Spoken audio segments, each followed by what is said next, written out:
Very good morning, student. In previous lecture, we have discussed about the basic components of the genetic material, that is DNA and RNA. कि जो DNA है उसका हमने जो basic components हैं उनके बारे में डिस्कस किया था, like nitrogenous base, pentose sugar and even phosphoric acid, the phosphate group. तो मैंने कल भी आपको बताया था कि जो न्यूक्लियोटाइड्स होते हैं, जो नाइट्रोजन बेस हैं, वो पेंटोज शुगर के साथ एन ग्लाइकोसिडिक बॉन्ड से जुड़े होते हैं, और जो पेंटोज शुगर है वो फॉस्फोरिक एसिड या फॉस्फेट ग्रुप के साथ डायस्टर बॉन्ड्स के साथ जुड़ी हुई होती है at the third and the fifth position.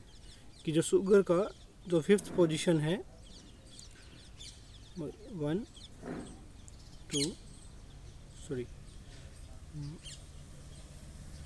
जो नाइट्रोजन बेस होगा वो यहाँ पे जुड़ गया फर्स्ट पोजीशन पे.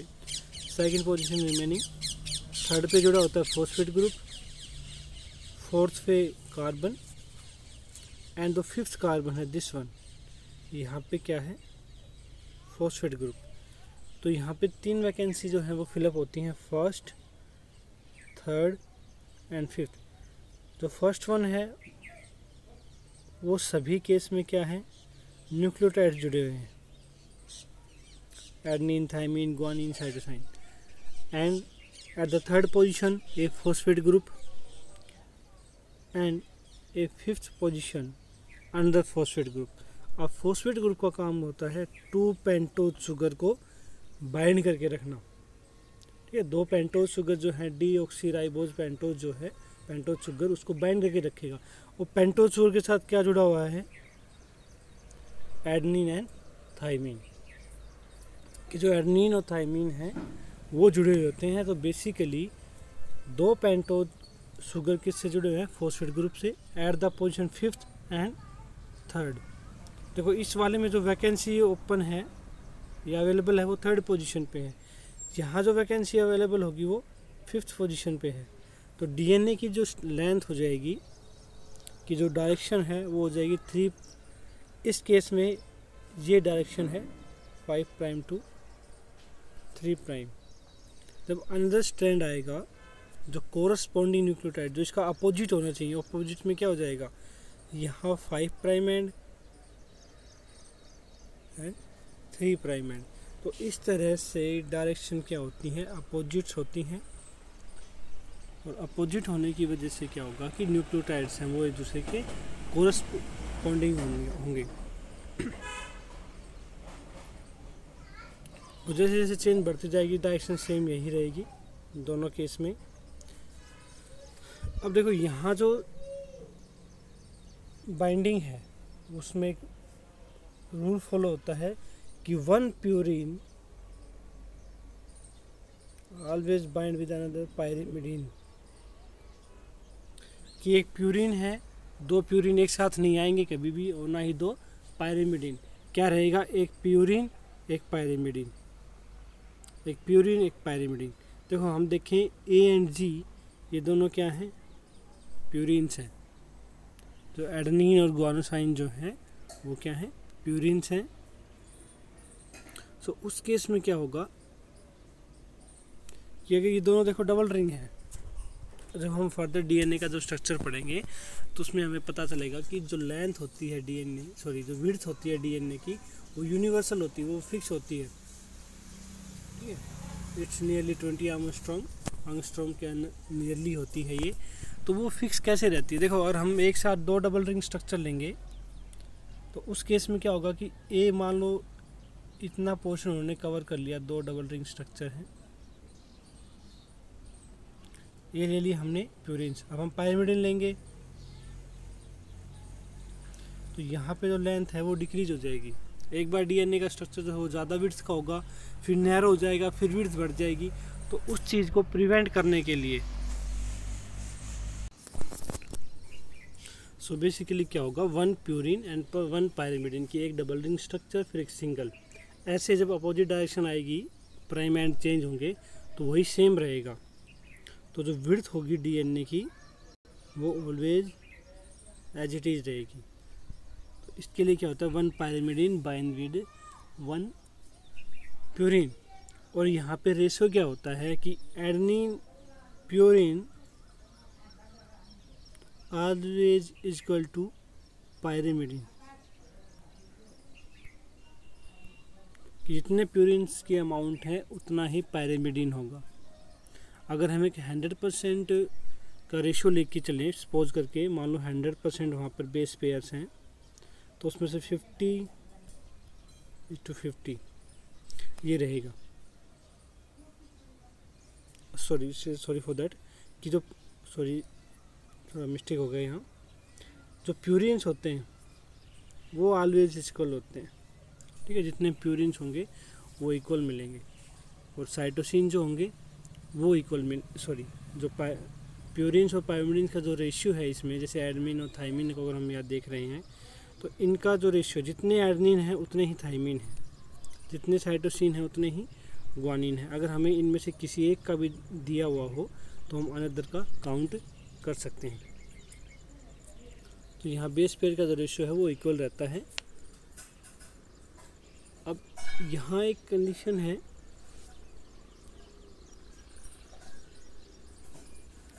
देखो ये बात तो थी डीएनए में क्या है कि 1 and 5 प्राइम, अनदर 3 प्राइम,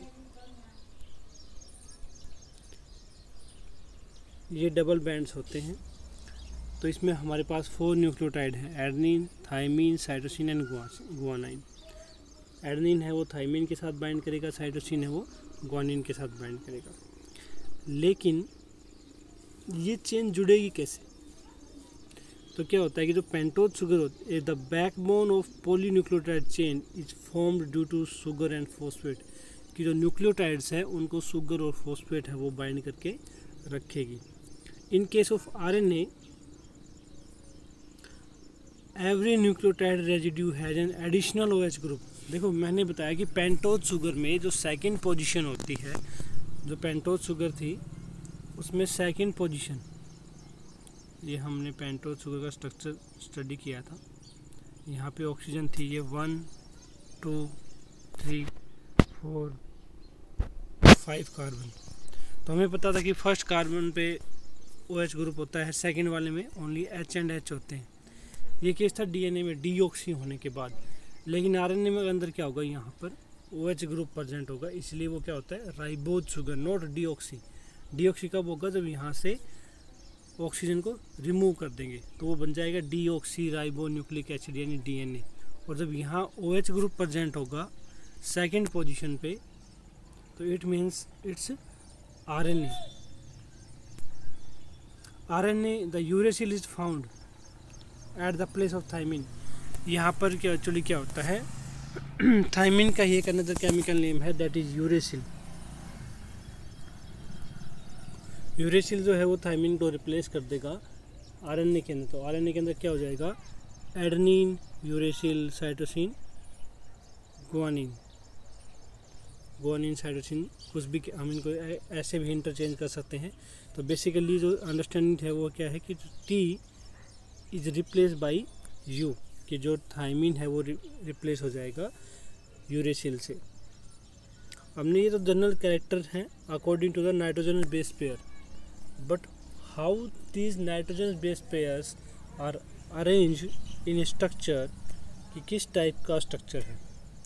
हमें पता है कि डीएनए एक एसिडिक सब्सटेंसेस है, जो मिशर जो साइंटिस्ट थे उन्होंने 1869 में आइडेंटिफाई किया कि भाई न्यूक्लिक एसिड्स क्या होते हैं, एसिडिक नेचर के होते हैं। उन्होंने नाम दिया न्यूक्लिन, लेकिन वो पॉलीमर चेन को इंटैक्ट नहीं कर पाई क्योंकि वहाँ उस टाइम लिमिटेशंस थी टेक्नोलॉजी की। तो ऐसा ही जो डीएनए का स्ट्रक्चर था वो एज इट इज़ रहा, किसी को डीएनए के स्ट्रक्चर के बारे में कोई आइडिया नहीं था। लेकिन in 1953 it was only 1950 that James Watson and Francis Crick, दो साइंटिस्ट थे, based on the x-ray diffraction data, कि जो Morris Wilkins and Rosalind Franklin ने जो एक्सरे डाटा दिया था न्यूक्लियोटाइड बेसिस का और द जेनेटिक मटेरियल का, उसके बिहाफ पर James Watson and Francis Crick, जिसको हम शॉर्ट फॉर्म में वॉटसन एंड क्रिक मॉडल बोलते हैं, उन्होंने एक मॉडल पोस्टुलेट किया, प्रपोज ए वेरी सिंपल, सबसे सिंपल मॉडल किन्होंने दिया, वाटसन एंड क्रिक ने, जिन्होंने एक्सरे की हेल्प से जो स्टडी की हुई थी पहले टाइम पे, उसी को दोबारा से यूज किया। Simple but famous double helical model of structure of DNA, कि जो डीएनए का डबल हेलिकल स्ट्रक्चर है वो पोस्टुलेट किया था, वो उसके बारे में जो डिटेल स्ट्रक्चर था वो किन्होंने दिया था, वाटसन एंड क्रिक ने इन 1953।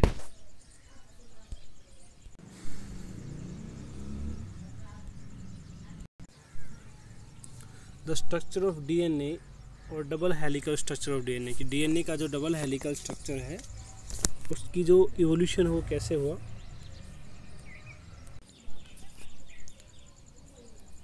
कि JD Watson and Francis Crick first propose the structure of model of DNA in 1953, कि जो फर्स्ट मॉडल था वो 1953 में आया। इसके लिए उनको नोबेल प्राइज मिला था 1962 में। According to Watson and Crick, कि वाटसन और क्रिक के मॉडल में ऐसा क्या था, कि उन्होंने क्या पोस्टुलेट्स दिए, क्या कंडीशंस थी डीएनए के डबल हेलिकल स्ट्रक्चर की, कि डीएनए डबल हेलिकल स्ट्रक्चर क्यों बनाता है, कैसे बनता है, तो उसके बारे में क्या था। The DNA contains 2 polynucleotide chain और स्ट्रैंड, कि 2 स्ट्रैंड होते हैं, यानी डबल हेलिकल इसीलिए है क्योंकि वहाँ पे 2 स्ट्रैंड प्रेजेंट हैं पॉलीन्यूक्लियोटाइड्स के। Coiled together in helical manner, वो एक दूसरे के साथ कोइल हैं in the helical manner, so they gives a name a double helical structure of the DNA.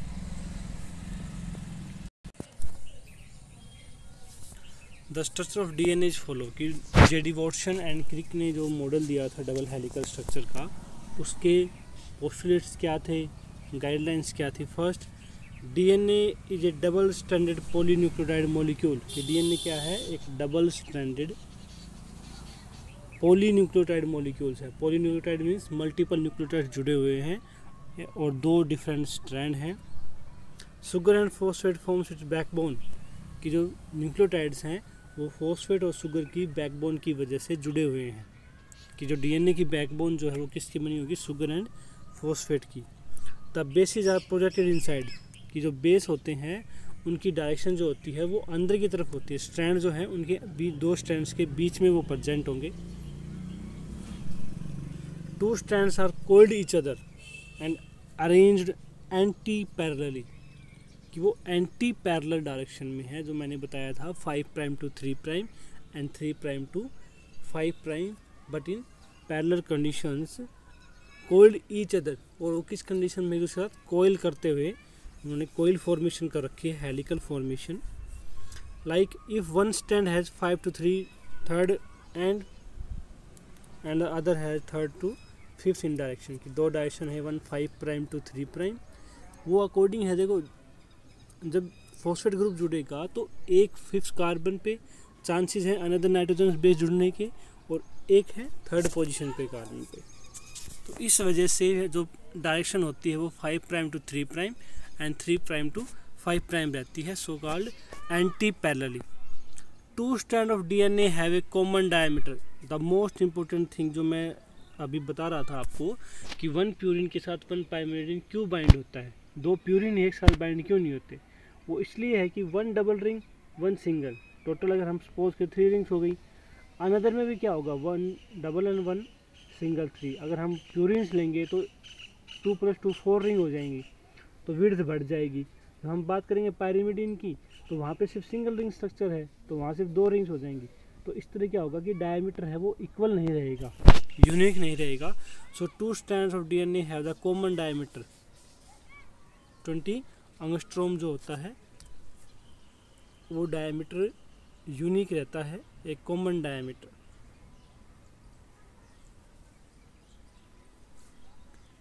और 1 एंगस्ट्रॉम मीन्स होता है equal to 10⁻⁻10 meter. 1 angstrom is equal to 10⁻⁻10 meter, or we can say 1/10 billionth of the meter, 0.1 nanometer or 100 picometer, and symbol is A as the name of by the, ये एक Swedish letter है, Swedish alphabet, उससे इसको denote किया जाएगा। सो यहाँ पे जो डीएनए की जो विड्थ हो गई वो कितनी हो गई, unique width 20 angstrom. Adenine of one strand pair with thymine, कि एडेनिन हमेशा किसके साथ बाइंड होगा, थाइमिन के साथ, कि adenine always bind with thymine of another strand, कि एक स्ट्रैंड पे जो एडेनिन है वो दूसरे स्ट्रैंड के थाइमिन से बाइंड करेगा by 2 hydrogen bonds and vice versa, कि एडेनिन और थाइमिन के बीच में डबल हाइड्रोजन बॉन्ड है, इस तरह जुड़े होंगे। Guanine of one strand pair with cytosine of another strand, अब जो ग्वानिन है वो साइटोसिन के साथ बाइंड करेगा 3 hydrogen bond, that's the difference, ये डिफरेंस है कि एडेनिन और थाइमिन डबल बॉन्ड से जुड़े होंगे और साइटोसिन और ग्वानिन ट्रिपल एच बॉन्ड से, हाइड्रोजन बॉन्डिंग से। तो यहाँ 3 बॉन्डिंग हुई है अभी तक।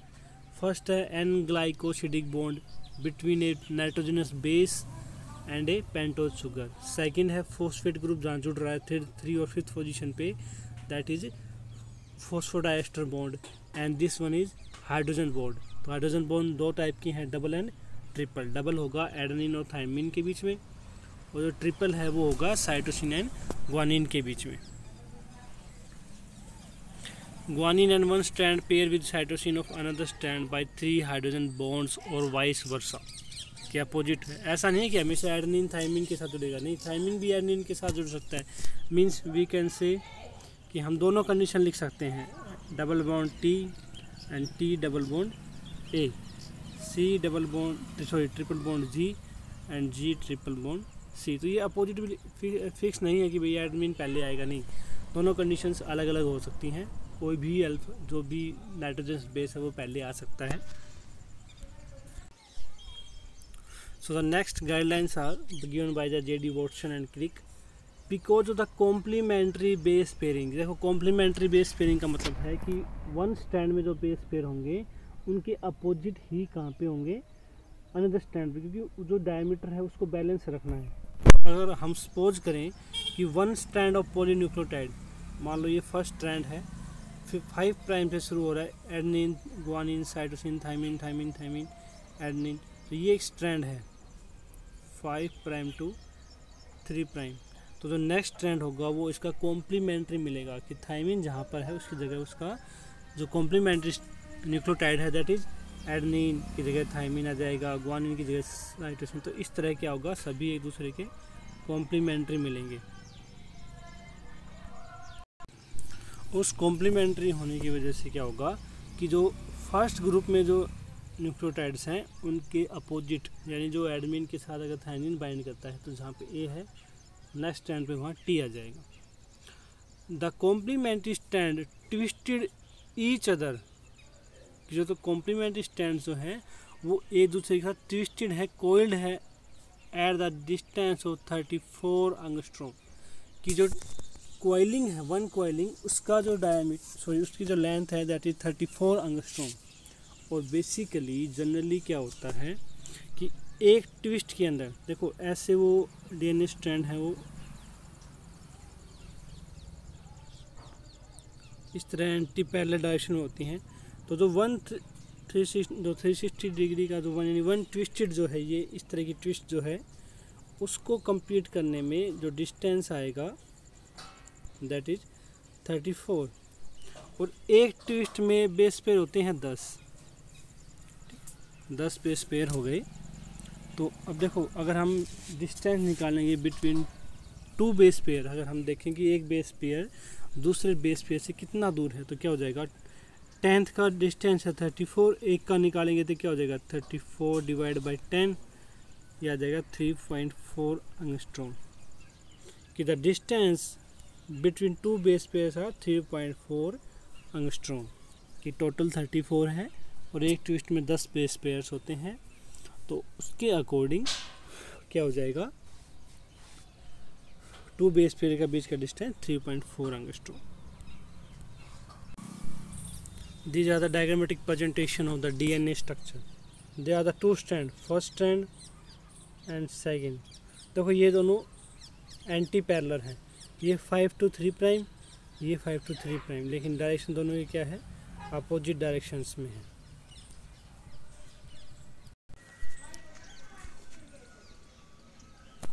और देखो यहाँ पे क्या है, guanine bind with cytosine, adenine bind with thymine, कि जितना भी लेंथ बढ़ जाए इससे डीएनए स्ट्रक्चर की, पॉलीन्यूक्लियोटाइड चेन की, हमेशा जो कॉम्बिनेशन है वो यूनिवर्सल है, कि adenine always bind with thymine, की जो एडेनिन है वो हमेशा किसके साथ बाइंड करेगा, थाइमिन के साथ बाइंड करेगा, और जो साइटोसिन है वो ऑलवेज बाइंड करेगा ग्वानोसाइन के साथ, सॉरी ग्वानिन के साथ। देखो अब हम ये तो हमने सिंपल स्ट्रक्चर पढ़ा कि टू स्ट्रैंड्स ऐसे जुड़े होते हैं।